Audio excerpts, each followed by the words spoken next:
आइए थोड़ा संसदीय विशेषाधिकार के विषय में, पार्लियामेंट्री प्रिविलेज के विषय में हम थोड़ा सा इस पे चर्चा कर लें।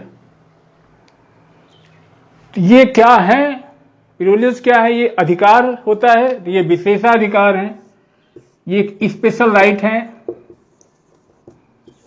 स्पेशल राइट कहिए, इम्यूनिटीज कहिए, उन्मुक्तियां, exemptions enjoyed by two houses, दोनों सदन ऑफ पार्लियामेंट, संसद के दोनों सदन, एंड देयर कमिटीज, उनकी समितियों में, और देयर मेंबर्स, संसद सदस्यों को सदन में और उनकी समितियों में कुछ विशेषाधिकार होते हैं, कुछ स्पेशल राइट्स होते हैं, कुछ इम्यूनिटीज होती हैं, कुछ एग्जेम्पशंस होते हैं, उन्हीं को हम संसदीय विशेषाधिकार कहते हैं।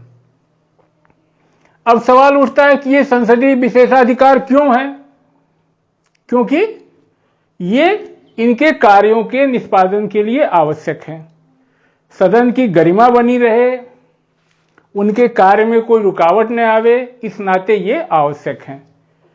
They are necessary in order to secure independence and effectiveness of action, उनके एक्शन में इफेक्टिवनेस हो, एंड कैन नीदर, आप कहिए कि ये बिना इसके कैन नॉट मेंटेन दियर, अपनी डिग्निटी को, अपनी अथॉरिटी को या अपने ऑनर को ये इसके बिना मेंटेन नहीं कर सकते, nor can protect their members for any obstruction in discharge of their responsibilities, that is why they are provided. ये क्यों दिए जाते हैं? ये किसको मिले हैं? मिले हैं संसद सदस्यों को, सदन के भीतर हाउस को, हाउस के मेंबर्स को, और उसके समितियों में जो मेंबर ऑफ कमेटीज को। और ये जो प्रिविलेज है, ये जो विशेषाधिकार है, ये एक्सटेंड करते हैं ऐसे लोगों के ऊपर भी जो सदन में उपस्थित होकर के अपना काम काज करते हैं, अपनी बात को रखते हैं सदन में उपस्थित होकर। जैसे हमारे अटॉर्नी जनरल साहब हैं, सेंट्रल मिनिस्टर्स हैं, ये इम्यूनिटीज उनको भी है। अटॉर्नी जनरल महान्यायवादी जब सदन में प्रस्तुत होकर के सरकार का पक्ष रखते हैं तो वहां उनको भी उन्मुक्तियां हैं, और केंद्रीय मंत्री को भी उन्मुक्ति। अब आप कहेंगे केंद्रीय मंत्री, अभी तो आप मेंबर ऑफ पार्लियामेंट की बात कर लिए तो हो गए, लेकिन यह भी ध्यान रखने की बात है कि 6 महीने तक तो कोई केंद्रीय मंत्री हो सकता है सदन का सदस्य न भी हो। तो याद रखिए कि ऐसी स्थिति में सेंट्रल मिनिस्टर, अटॉर्नी जनरल को भी ये अधिकार हैं। ये अधिकार किसी पार्लियामेंट्री कमेटीज के लिए हैं, कलेक्टिवली दोनों हाउस को हैं, और हाउस के एंड देयर मेंबर्स को, उनके सदस्यों को हैं।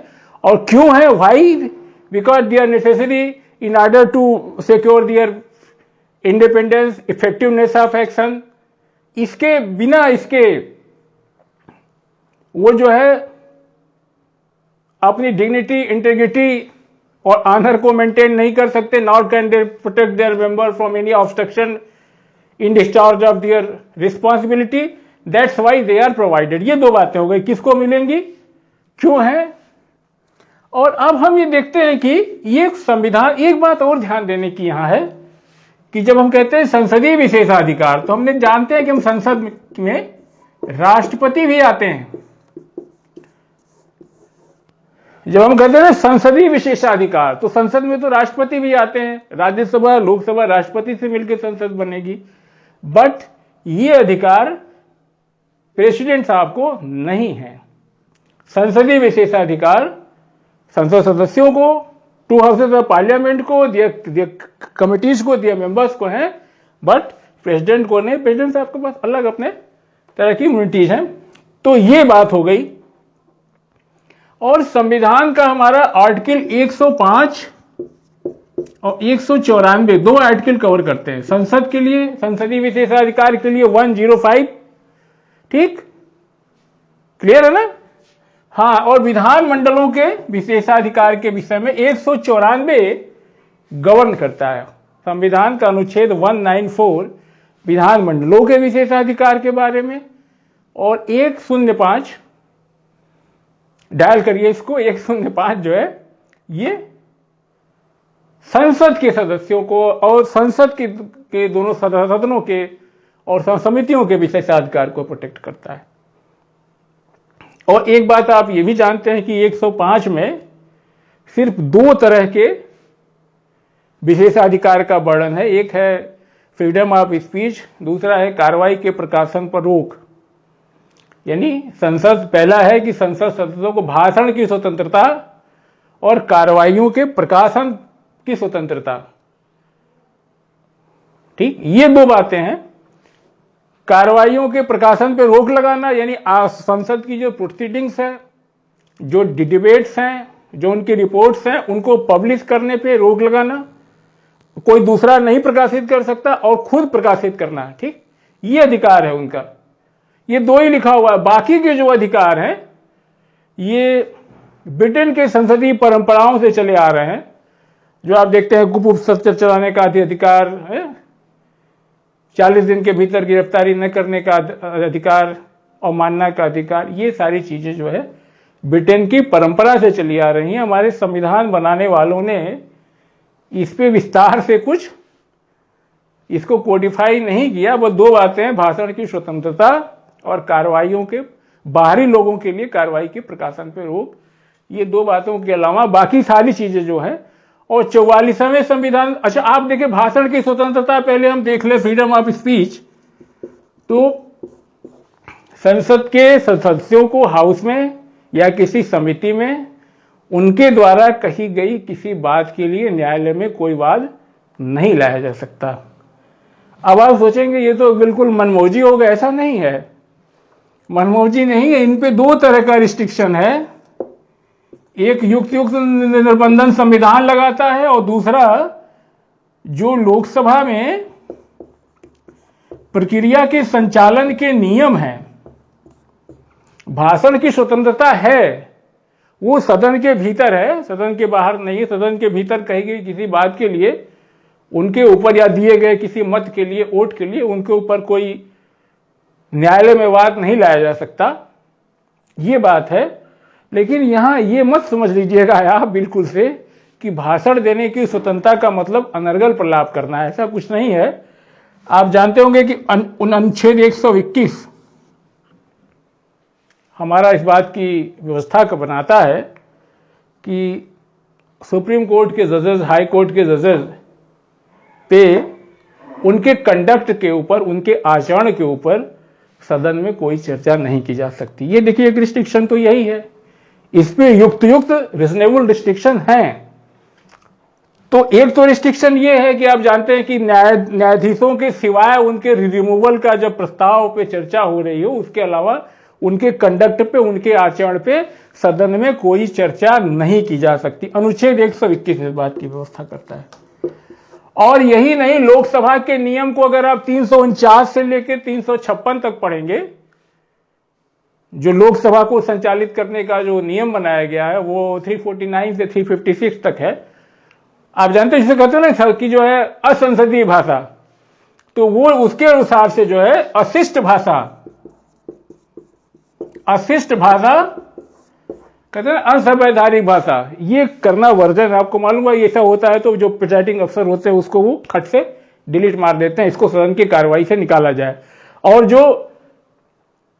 और डिलीट हुई कार्रवाई को प्रकाशन का अधिकार भी नहीं, आप ये नहीं, प्रकाशन के अधिकार में आप ये नहीं कह सकते कि डिलीट वाला भी हम उसको भी हम छापेंगे, नहीं। उस जो निकल गया तो फिर निकल गई बात।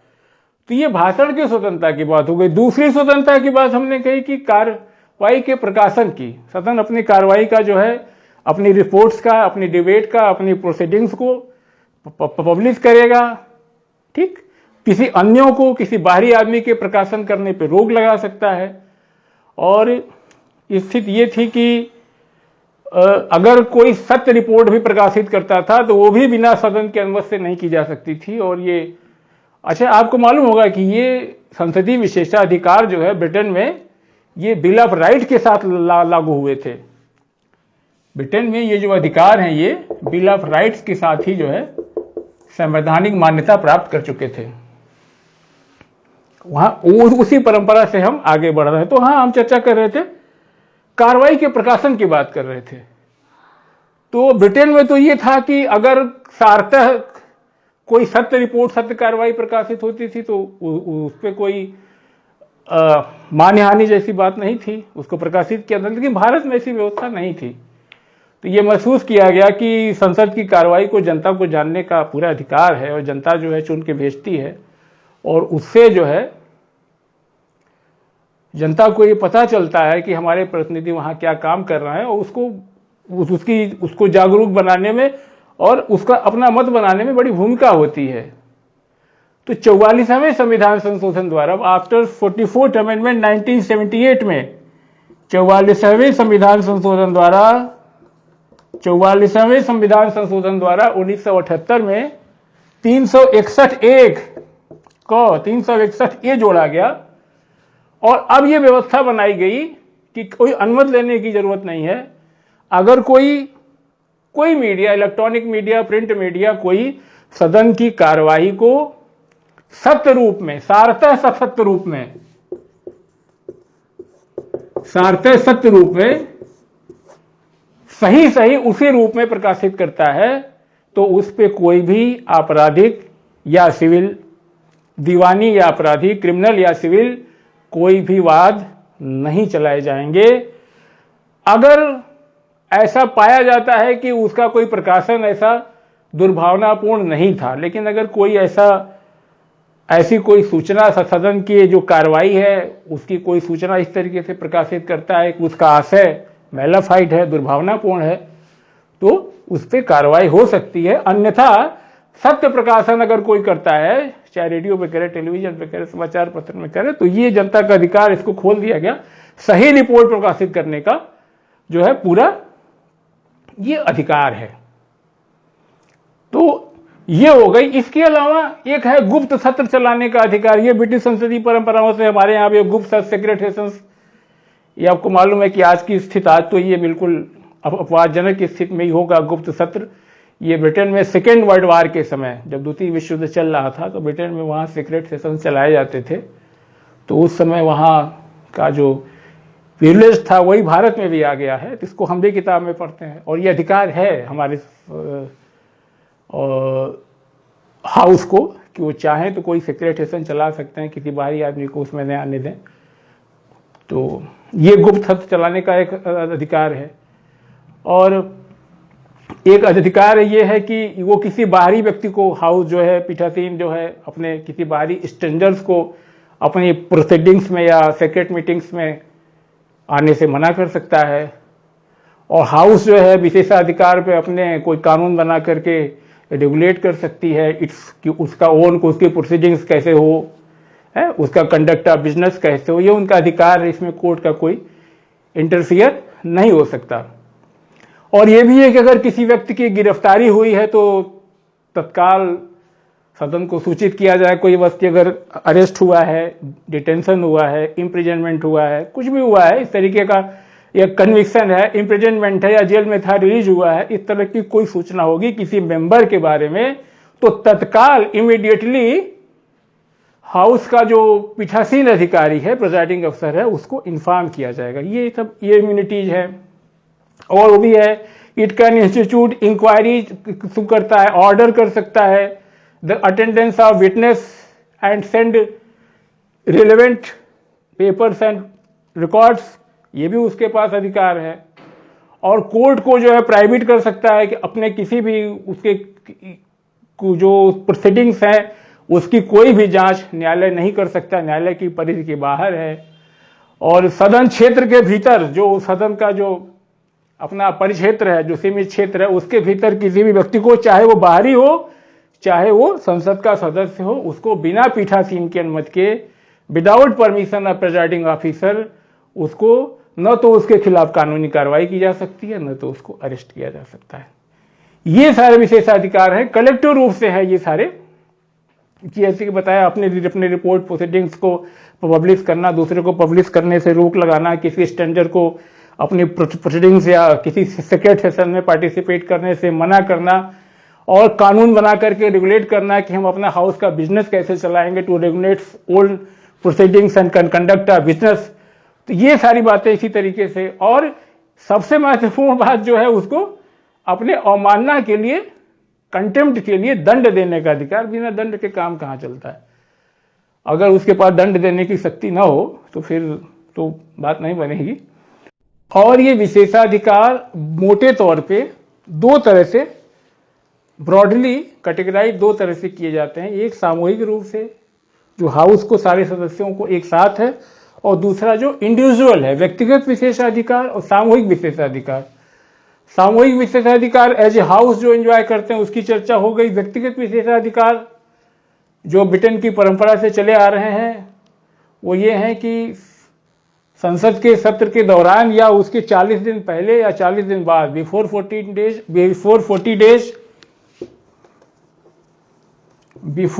डेज एंड आफ्टर 40 डेज, इनको किसी तरह की गिरफ्तारी या जेल नहीं हो सकती, जिससे कि ये सदन की कार्रवाई में आसानी से भाग ले सकें। तो ये इनको व्यक्तिगत है कि कार्रवाई 40 दिन पहले 40 दिन बाद तक इनको अरेस्ट नहीं किया जाएगा। बट यहां ये ध्यान रखने की बात है कि ये सिर्फ सिविल मामलों में है, दीवानी मामलों में, कहिए नागरिक मामलों में, दीवानी मामलों में है। लेकिन अगर ये कोई क्रिमिनल ऑफेंस करते हैं, कोई क्रिमिनल मामला है या कोई प्रिवेंशन डिटेंशन से रिलेटेड है, तब ये जनाब अरेस्ट हो जाएंगे।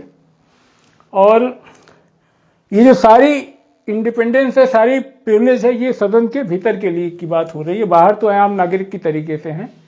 और दूसरा, इनको जो इंडिपेंडेंट रूप से जो इंडिविजुअली मिला हुआ है, they have freedom to speech. बात हो गई सदन में, किसी समिति में कहे गए किसी दिए गए किसी वक्तव्य के लिए उनके ऊपर कोई मुकदमा नहीं चलाया जाएगा न्यायालय में। लेकिन यहाँ बताया 121 के अंतर्गत वो किसी न्यायाधीश के कंडक्ट के विषय में, जब तक कि उस पर कोई उसको हटाने का कोई प्रस्ताव, रिमूवल करना हो, उस पर चर्चा नहीं कर सकते। और लोकसभा के जो नियम है आपके 349 से लेके 356 तक बताया, उसके हिसाब से कोई असंसदीय भाषा का भी प्रयोग नहीं कर सकते। ये भी दिखता है अगर इस तरह की कोई भाषा का प्रयोग करते हैं तो आप जानते हैं कि स्पीकर उसको अपनी प्रोसीडिंग से निकाल देता है।